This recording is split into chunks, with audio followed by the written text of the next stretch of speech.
Ok, podemos Tá iniciar. gravando? Tá.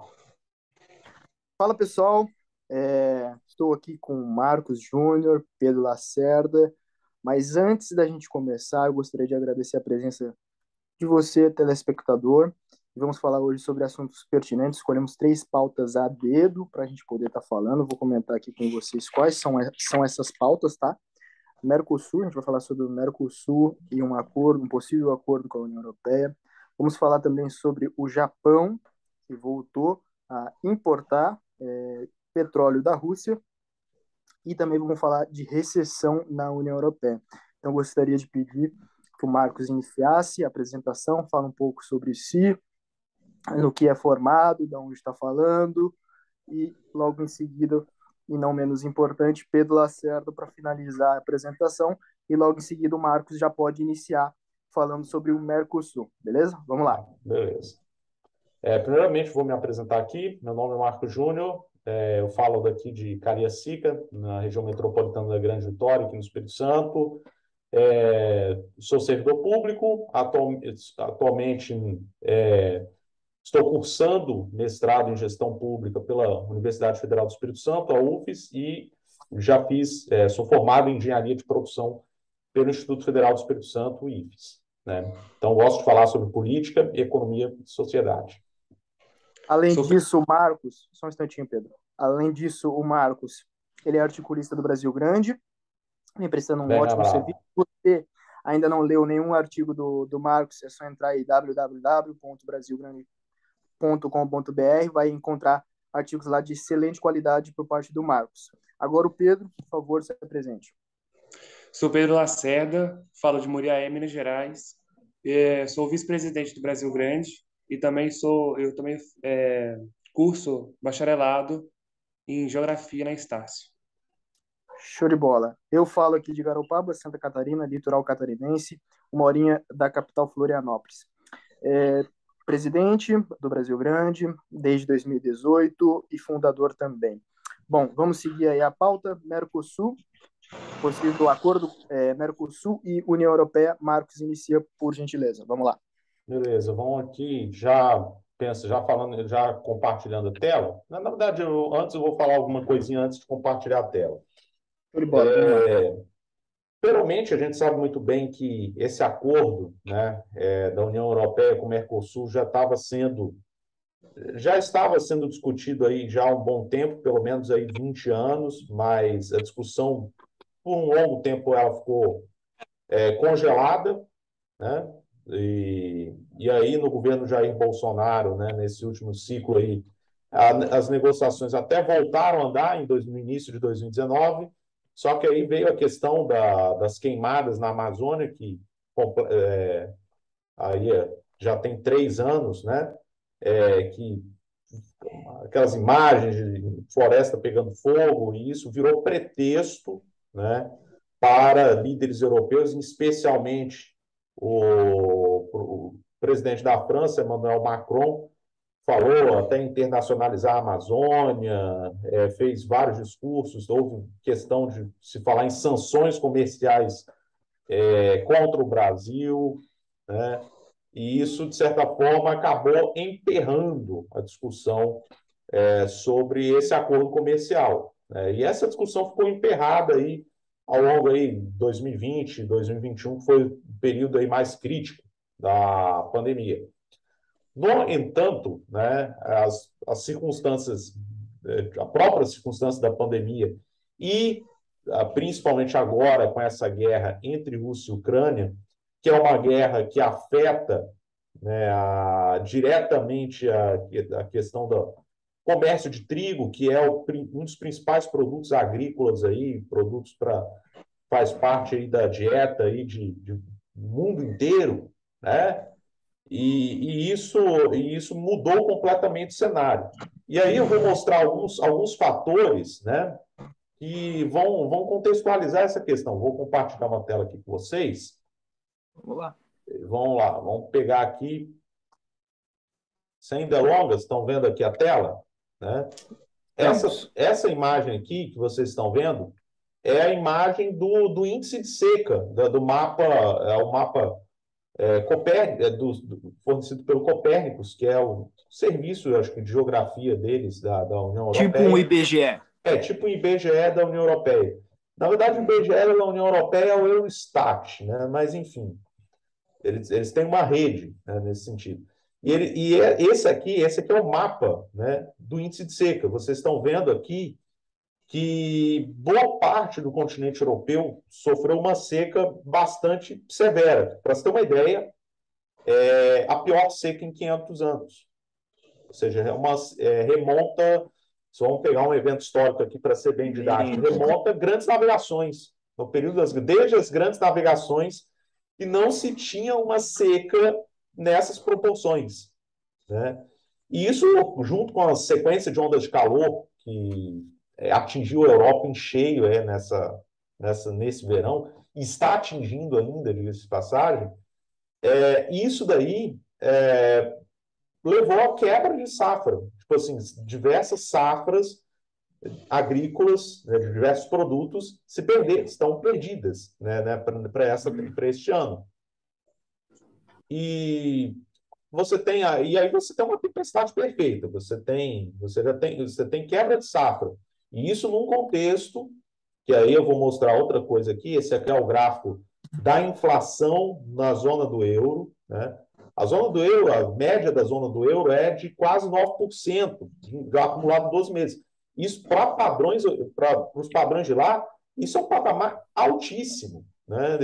Há muito tempo que eles não experimentavam inflação nesse nível. Vamos tentar fazer um exercício aqui, não querendo te cortar, mas já te cortando. Vamos tentar fazer um exercício aqui para ficar um pouco mais didático.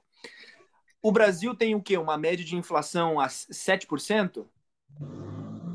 Normalidade 10, 20 anos? Sim, normalidade é 4,5. Quanto? A normalidade é 4,5. A meta do Banco Central é entre 3 e 5. Não. Eu não digo para esse ano, eu digo assim, ó. A média nos últimos 20 anos. É isso que eu quero saber. Ah, tá. Pegar uma média da inflação brasileira para a gente poder fazer isso para nossa realidade. Olha, vamos pegar a média da inflação. Até 2018, a média da inflação no Brasil foi de 6,4% ao ano. Aos matemáticos aqui de plantão, quanto isso seria ajustado para nossa realidade? Como assim? Refaz a pergunta aí para a gente. Vamos lá. Tem que pegar a média do bloco europeu, a média nossa, e ajustar para a realidade nossa.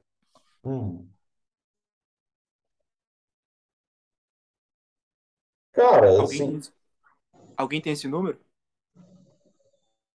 olha só, vamos pegar aqui, média de inflação Da zona do euro, né? Isso. E aí faz a porcentagem perante a nossa. Vai dar um valor super alto para a galera conseguir compreender. Sim. A questão, olha só, vamos pegar aqui a inflação que a gente anteriormente, olha só isso aqui, essa matéria aqui do Poder 360. Há um ano, né, a inflação média na zona do euro era de 2%. Ah, então, a isso que eu queria chegar. Então, se é 2,5 e a média é 9, significa quanto? A inflação aumentou quase 4 vezes, é isso? É mais de 4, cerca de 4 vezes. 2,2 tá, então 4 vai vezes. para Quanto é a nossa média? A nossa média é 6, foi do plano real, assim, a média do plano real até 2018, que a gente vai ter que atualizar, mas acho que não vai mudar muita coisa, é em torno de 6,4%. Então daria o quê? 25, 24 e Por pouco? aí. Por aí. Putz, é muito alto, né, rapaziada? Sim. É algo, tipo assim, é algo que eles não. Tipo assim, nós estamos. Não conseguem mensurar. Nós, né, brasileiros, nós estamos acostumados, tipo assim, não é que estamos acostumados, a gente reclama, assim, de inflação a 8, 9, 10%, mas a gente lida, a gente tem ideia de como lidar com isso. A gente tem essa cultura.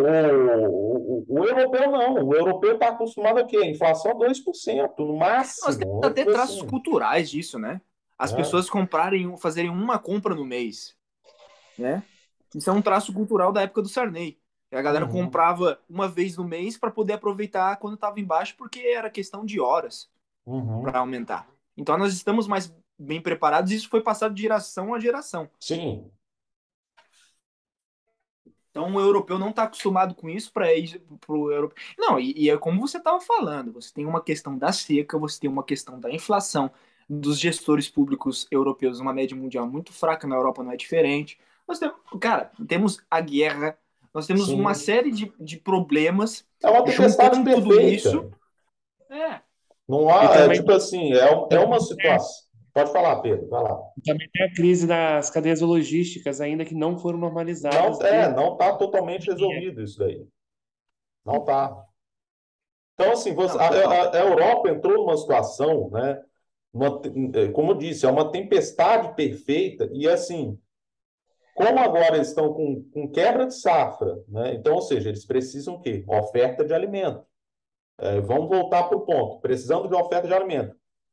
E não é só a Europa que está enfrentando isso, o hemisfério norte está enfrentando isso, assim, de certa forma, como um todo. A China também está tendo seca, está tendo onda de calor, quebra de safra também. Estados Unidos também também passam por isso.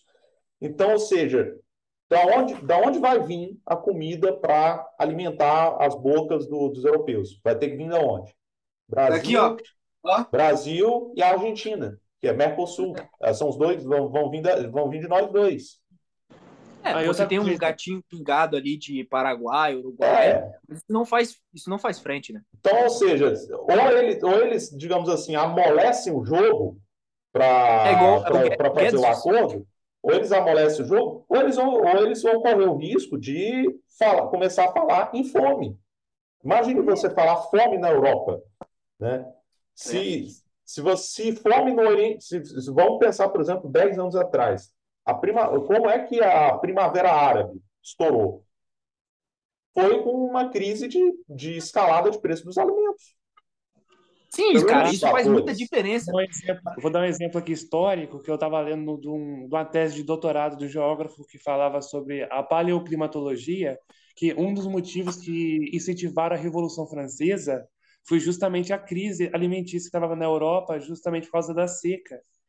Tanto é que tem a frase famosa da Maria Antonieta que coma brioche. Brioche era um pão caro. E na época estava sem alimento nenhum.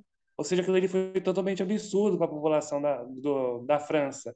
Ou seja, uma crise de seca, de falta de alimentação, gerou a Revolução Francesa. Né? Ou seja, a fome e a crise das mudanças do tempo causa mudança completamente na política. Exatamente. Cara, veja Você E que tem. corre o risco da Europa causar uma mudança drástica na política, inclusive, né, até os mais céticos, de uma quebra total do bloco, por Sim, causa que os países como Portugal, Espanha, Itália e Grécia estão indo para quebrar. sim, dívida pública alta. E a Alemanha, com a indústria fechada, como é que vai ter dinheiro para sustentar a União Europeia? sim, É, Então, a sim. Alemanha realmente, ainda tem caixa, né? Tem dívida tem pública um ainda pouco caixa mais para queimar, baixa. mas no inverno, né, ela vai É, provavelmente ela vai queimar tudo. Né? Inclusive, eu é, acho que o fundo soberano da Noruega caiu 12%.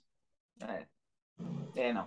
Com certeza, com É certeza. uma Vai afetar. situação assim, assim, e aí a gente pensa muito, já que vocês falaram muito, já falaram muito da questão da Europa como um todo, assim, e aí vão focando os países, é, até deixa assim, sobre a questão da Europa, né, se você vê o arranjo, né, o equilíbrio a gente pensa muito assim, eu acho que os europeus eles estavam muito assim, não muito mal Confortáveis. acostumados, né? Mal acostumados assim com a instabilidade, né? A aparente estabilidade que eles tinham, né? Bem-estar social.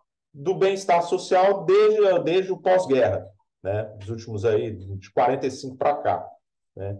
Então assim, eles não sabem o que é uma inflação, eles não sabem, assim, não sabem, né, o que é uma inflação. Agora que eles estão sabendo, né? Vamos deixar didático. O europeu, ele é preguiçoso. Assim, a verdade é porque assim, eles não vão pensar assim, e essa estabilidade aparente que eles têm, ela é extremamente dependente de forças externas. se você for perceber, Sem notar. dúvida. Por exemplo, a questão da defesa deles, né? Defesa. Eles falam, vamos ter um exército europeu próprio. Sempre falam, mas nunca levaram adiante a isso. Nunca vai, né? E não vão, Sai do... e provavelmente não vão levar. Mas por que eles não levam? Porque eles têm lá, né, tem um negócio chamado OTAN, né? E quem é que, de certa forma, protege eles, de certa forma? Estados Unidos, Estados Unidos. né? Então, ou seja, Outro fator, parte da outro fator defesa que impede, europeia é terceirizada para os americanos. Aí vão Só que o Trump lá. falou que não dá conta. outro fator que impede a Europa de fazer o próprio exército é a população idosa. Sim, Também. sim. Aí outro ponto, por exemplo, eles dependem da defesa americana. Aí, por exemplo, questão de energia. Eles dependem, e Da aí está Rússia. evidente, dependem de gás russo, gás e petróleo russo. E aí, por exemplo, mão de obra. Eles dependem de quê? Tipo assim, mão de obra, migrante Dos também. africanos, dos imigrantes. Olha só, Africanos, aí entra se a turco, gente entra for levar, se a asiático, gente for enfim. pensar a Europa, você parando um pouquinho para pensar, um pouquinho para raciocinar, você começa a ligar os pontos e você começa a chegar na seguinte conclusão da Europa. A Europa é um falso poder. É Sim, um amontoado de um monte de coisa que não chega a lugar nenhum, sim, sim, sabe? Porque assim, ó, Brasil, a economia nossa, ela tá segurada pelo alimento. Se a gente sim, não produzir alimento, o mundo para, entendeu? As pessoas precisam comer. A sim, China tem uma economia que talvez seja a economia menos especulativa do mundo. É fábrica, amigo. Não tem o sim. que fazer. Não tem o que fazer. Agora, fábrica nos Estados Unidos está fechando, fábrica na Europa está fechando, porque o europeu não quer trabalhar. E a mão de obra imigrante não é qualificada o suficiente para atender a demanda. O, a sociedade europeia, a sociedade norte-americana se viciou no lucro rápido, no lucro fácil, Financiarização, a financiarização. terceirização, entendeu? Porque não quer ver o seu próprio povo trabalhar ali no batente. Então é o seguinte, vou pegar elas por ela, hoje o Brasil é mais potência do que a União Europeia. Só que falta o quê? O brasileiro se enxergar como isso. Porque o chinês já acordou, o iraniano já acordou e o russo já acordou faz muito tempo. Sim, Entendeu? Nós temos um poder na mão. E é uma janela é de a oportunidade. oportunidade. E, É tipo uma janela de assim, oportunidade. Entendeu? Se a gente cabe a conseguir nós aproveitar, vai aproveitar ser isso. excelente. Cabe a nós aproveitar isso daí. Exatamente, entendeu? Então, assim, eu acho importante a gente ter falado tudo isso aí para chegar nessa seguinte conclusão. Tá muito ligado aqui, ó, a ter projeto, a ter a ter liderança, a ter trabalho, entendeu? A dar dignidade. Porque também, vamos ser sinceros, se o brasileiro também não tiver as coisas básicas, mínimas, não tem como também a gente fazer disso aqui uma nação, entendeu? Uma nação desenvolvida, uma nação próspera.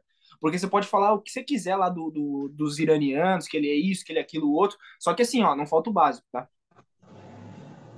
Existe projeto de país. E o seguinte, o Irã, você pode falar isso, aquilo, o outro, o brasileiro tem esse preconceito, porque tem muito uma visão ligada aos norte-americanos e os europeus, e fica muito dessa cultura sendo lançada aqui, a gente compra eles, isso aí como se fosse o estado perfeito, a coisa maravilhosa, o céu azul e tal, e a gente acaba esquecendo que o Irã lança foguete, e o Brasil está estagnado e com os mesmos problemas há anos.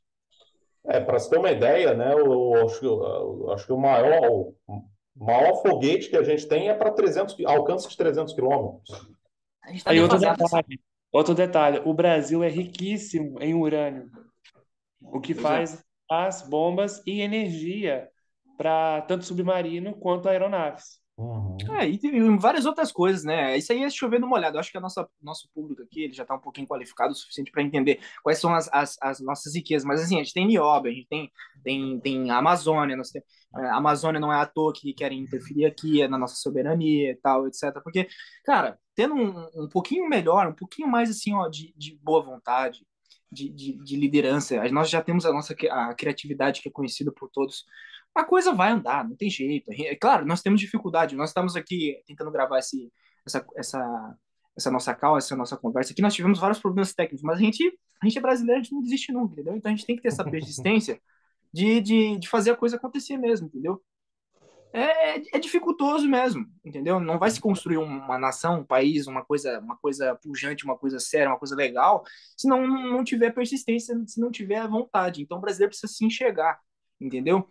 O suficiente para ter autoestima ao ponto de entender Sim. que dá, Vamos para a entendeu? próxima Porque pauta? muita gente perdeu a esperança que dá, só não vê mais, só desistiu, só acabou, entendeu? Eu acho que passando por esse pressuposto que dá as coisas, aí já começa a ficar um pouco mais simples. Porque quando você não tem nem perspectiva, cara, o que você tem? Você tem nada. É, Exatamente. E aí a gente, voltando no ponto do contexto europeu, que nem eu falei, que nem a gente falou, né? Tipo, ou eles aceleram esse acordo comercial com o Mercosul, ou eles vão começar a falar em fome.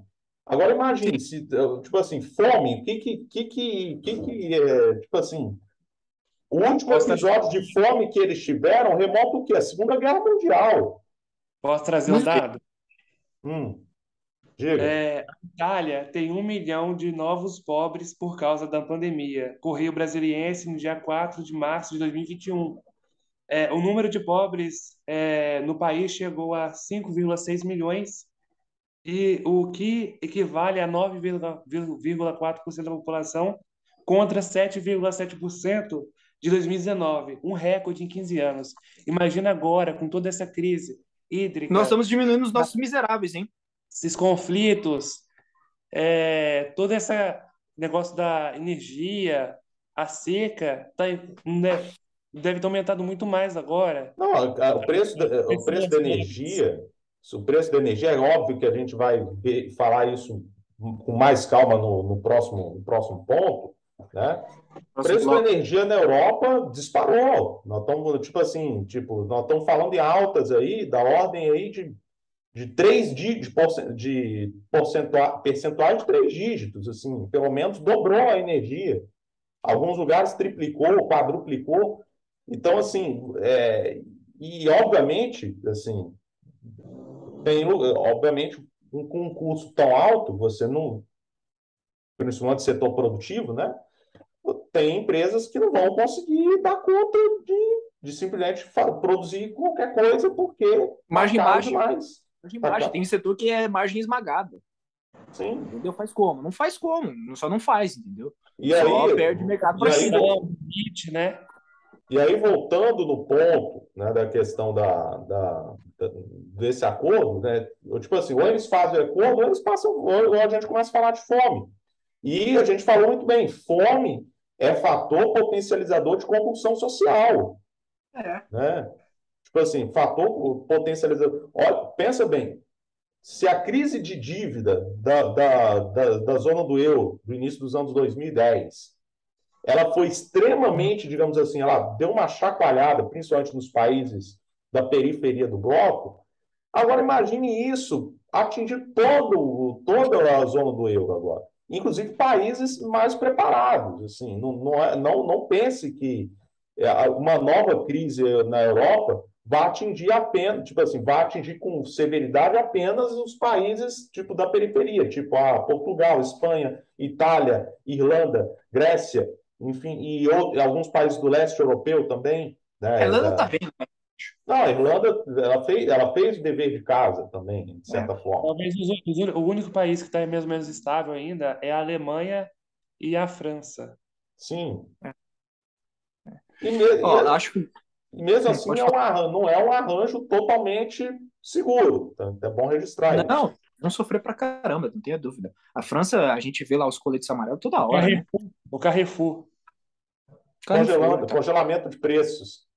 Pois é, a França mostrando que não é tão sólida quanto se diz, né?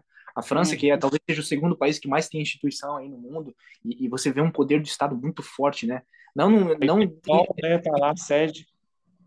Não digo nem interventor, assim, mas acho que só perde para os Estados Unidos em termos, assim, de...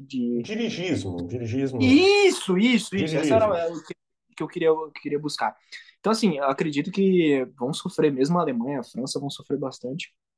e a gente vê uma crise muito forte de gestores públicos, né, de políticos mesmo, então acho que vão sofrer legal. Até gostaria de fazer um exercício aqui, perguntar aqui para a bancada, quais são os países que vocês acreditam que vão sofrer menos? Eu acho que a Turquia vai sofrer menos, porque tem uma liderança é, mais forte, apesar da inflação lá estar alta e tudo mais, eles apresentam um alto crescimento todos os anos.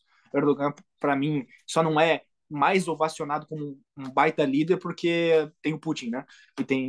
E aí acaba ofuscando bastante a imagem dele, mas ele acredito que vai se sair bem, assim. Fora a Turquia, que parece que tem uma política muito forte de Estado, né? É um modelo de crescimento muito diferente da Europa mais ocidental. É uma coisa assim muito mais próximo do que a China. O Marcos, que entende mais de economia keynesiana, vai poder explicar isso. Mas assim, é, uma linha de tendência de onde a economia cresce a partir do Estado.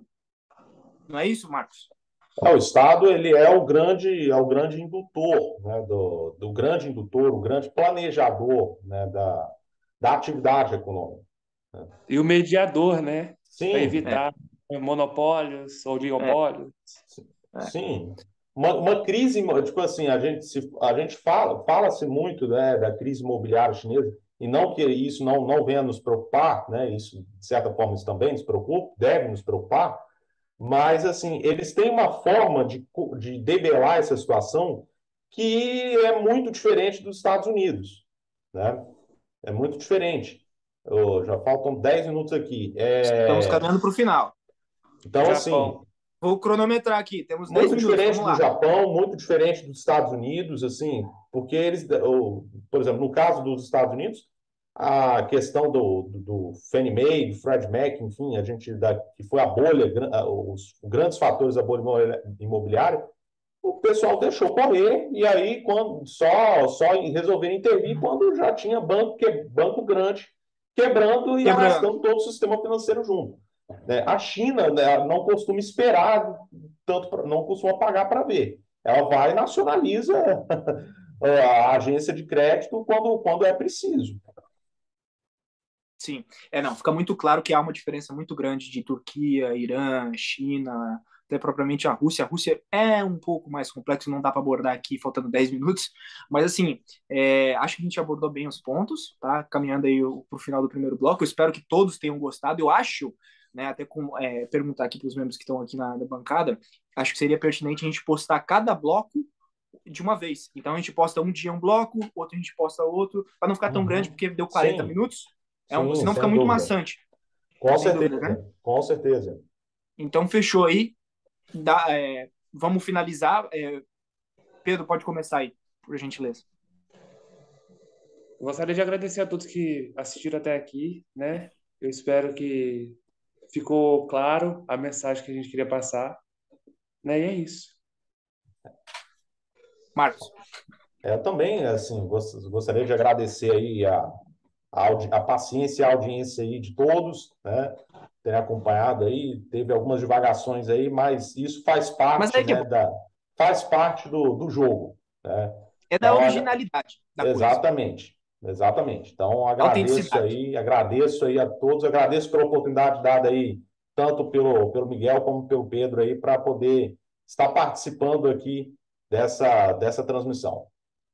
Não, foi muito legal. A gente vai fazer mais vezes. Inclusive, agora em seguinte, a gente vai fazer a gravação do novo bloco. Então, eu gostaria de agradecer a todos, tá? Por terem assistido aqui, pela oportunidade, pelo Marcos, pelo Pedro. E certamente vai fazer isso aqui muito mais vezes. Eu gostei pra caramba. E é isso, rapaziada. Tamo junto. Isso aí, tamo junto. Vou terminar aqui. Opa, Ficou bom, hein? ficou. Vou terminar aqui a gravação, tá? Vou botar parar aqui.